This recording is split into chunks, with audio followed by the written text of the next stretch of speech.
Bárbara, as agências de fact-checking são um fenômeno mais ou menos recente no jornalismo e ganharam muito relevo no Brasil em função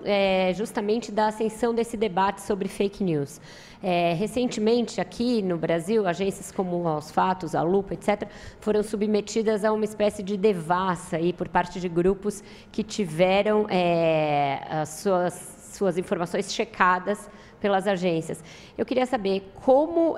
se contrapor a esse tipo de coisa e como evitar que aconteça algo que esses grupos acusaram as agências de promover, que é um viés ideológico no lugar do que deveria ser checagem factual. Como separar as duas coisas no trabalho de vocês, no dia a dia?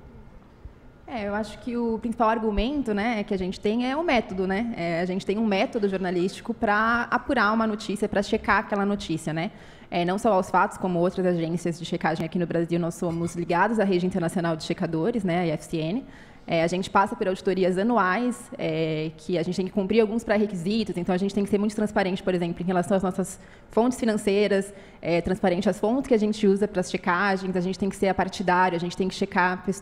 políticos, candidatos de todos os partidos, a gente não pode escolher um alvo, a gente checa todo mundo, a gente passa por essas auditorias anuais e todas as nossas checagens, elas são bastante transparentes, então a gente não usa, por exemplo, fontes que não sejam abertas, bases de dados que a gente usa, que a gente conseguiu, ou que a gente montou, mas que eram fechadas, elas ficam todas abertas ali, bem referenciadas.